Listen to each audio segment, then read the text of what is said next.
MSPs set up quarterly business reviews with their clients to proactively review their technology business needs, address any issues, plan for future projects, and more. One of the challenges that MSPs experience is maintaining the QBRs for each of their clients. Things like creating a recurring quarterly schedule, signing the right resources, sending reminders to the client, and finding the best availability are just a few of the steps needed to maintain this MSP to client relationship. Any missteps will result in a missed QBR and an opportunity to remain in touch with the client. With the power of the PSA and TimeZest, MSPs can utilize both the automation of the PSA to create recurring scheduling for each client and the scheduling workflow capabilities of TimeZest to spend less time getting these QBRs into the calendars. To get started, we do need to do a little setup in TimeZest. First thing we want to take a look at is the appointment types. We can create a new appointment type or use the existing appointment type called quarterly business review.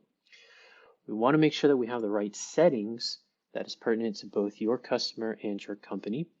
Things like the duration, how long do you want your appointment to be scheduled?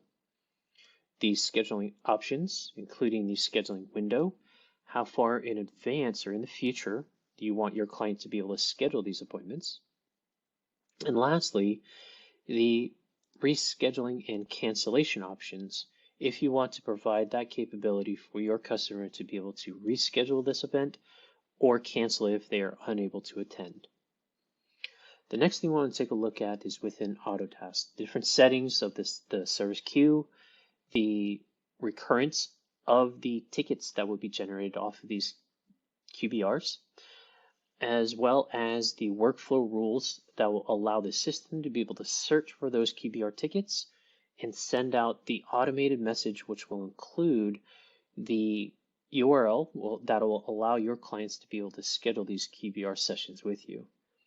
I want to go into first of all, the service queue and utilize the existing service queue that we've already created for this instance of Autotask, which is the account management queue that we've created. This is going to be used for all of these service tickets that will be used for the QBR sessions. We also want to take a look at the issue and sub-issue types specific to that queue. We've created the QBR issue type as well as a subtype or a sub-issue type of QBR meeting. We want to be able to use these different items within the ticket in order for us to be able to allow the workflow rule to specify what kind of ticket do we want to send this this email out to the customer.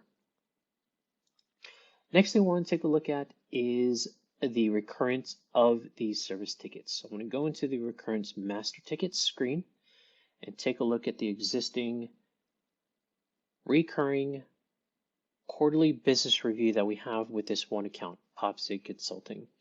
I'm going to go ahead and drill in and edit the recurrence here and indicate that we want to be able to create it on the account management queue. We want it to have the issue type of QBR, the sub-issue type of QBR meeting. We want to make sure that we have the correct resource. This is the account manager, which is Guy in this example. And then lastly, we want to establish it against this account, our customer, PopSig Consulting. More specifically on the ticket, Erica is going to be the recipient of these emails.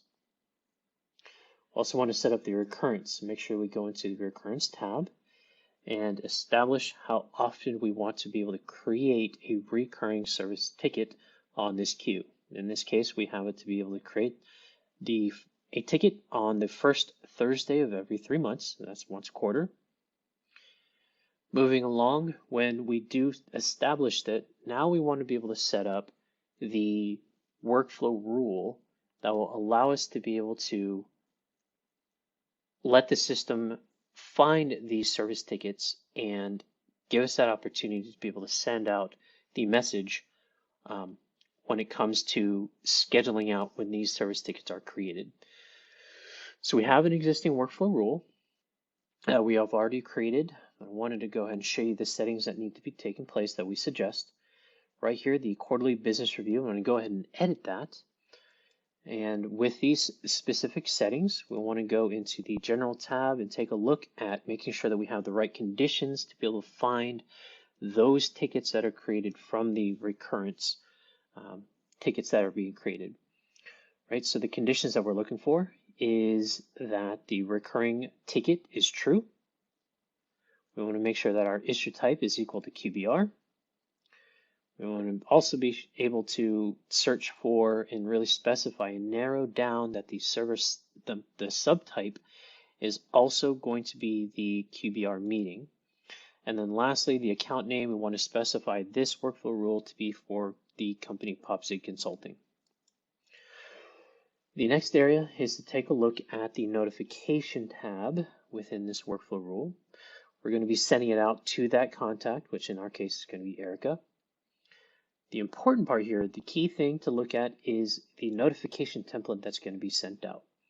I'm going to go ahead and edit this to show you that we went ahead and created the message to be able to send out to this customer with a message saying that the quarterly business review is ready to be scheduled. And the key thing to look at is going back into the appointment type. I want to take a look at the shareable, the URL-based scheduling URL right here. I want to copy that into the message that's going to be sent out to the customer. So as I copy this, I'm going to paste it right into the message, which will then allow me to be able to send out this service ticket and the notification out to the client. This link will be provided to Erica, which will give her that capability to be able to see Guy's availability and schedule the service ticket based off of her availability and what's available for Guy's calendar. Of course, once all this is activated, the system will create all of these service tickets on a recurring basis. The workflow rule will search for that service ticket, as well as send out the email, which will also include the capability for TimeZest to be able to allow Erica to be able to schedule the call with Guy and have it automated moving forward. So we hope this helps in creating more automation into your scheduling processes, as well as strengthening your relationship with your clients. If you have any questions, please feel free to contact our support team or reach out to a chat on our website.